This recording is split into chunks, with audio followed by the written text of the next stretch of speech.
Thank you for joining me today. I'm going to do another compatibility synastry thing, but not in the positive thing like, because the ones I've given you before, like attractions with the moon, which are really strong, there's video about that. That's probably number one in synastry and compatibility in Vedic astrology. And then I did another one about very massive attractions where you have some of these Rahu and some of these Mars, some of these Rahu and some of these Venus, Rahu on ascendant, Rahu on moon, and Venus and Mars. So those are the ones that are positive and nice attractions. Now we're going to talk about planets that separate you. So we are reincarnated because of Rahu, because of our desires. Rahu is about desires, massive desires. So wherever in our chart you find Rahu is things that we want to explore in this lifetime. So if you put your chart and your love interest chart on top of each other, synastry, so all the houses, all the signs are on top of each other. Say, for example, your Pisces and their Pisces, and all of that all the way around the 12 houses. And if you see your Rahu is on their sun, then that sun is probably the number one separator of relationships, because Rahu is about the journey of the soul, and it's not necessarily to do with unionships or relationships, because it's a very independent planet.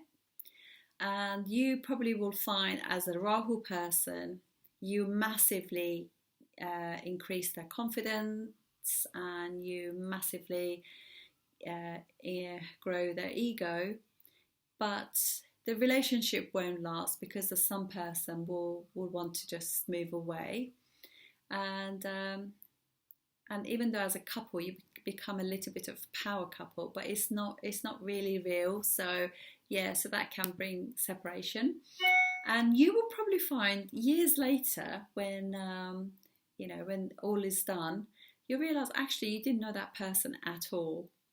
Despite the fact that you might have been together 6-7 years or something, you really didn't know them, but you knew the signs were there right from day one, but you didn't pay attention to it. And then we have Rahu Saturn.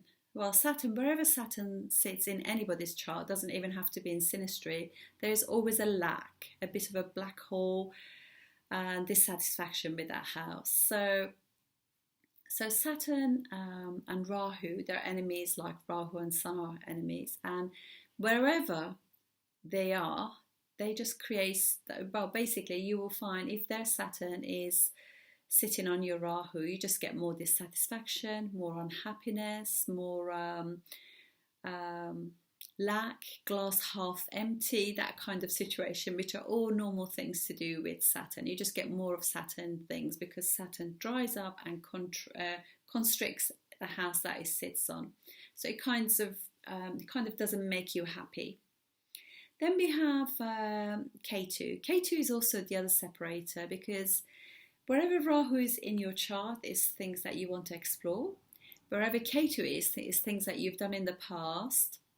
So it doesn't make you happy, but you do want to keep doing them because it's things that you know, but it doesn't really make you happy. So if some of this Ketu sits on your Rahu, as much as there is an attraction there, it actually will separate you, because Ketu is just naturally, it's not going to expand that. But like, for example, if somebody's Ketu is on your Venus, you just get less of all those things to do with Venus, less enjoyment, less fun. There'll be no sensuality after a while. So yeah, anywhere that it sits, it will just kind of, and if you're sitting on your ascendant, you just kind of feel as though they have less and less interest in you as the time goes by. So these are the three separators in synastry. So I always look out for them, because I think as much as people want to explore that, they're not really, they don't work out in the end, as per my studies have shown. And I look forward to seeing you on the next video. Thank you for watching.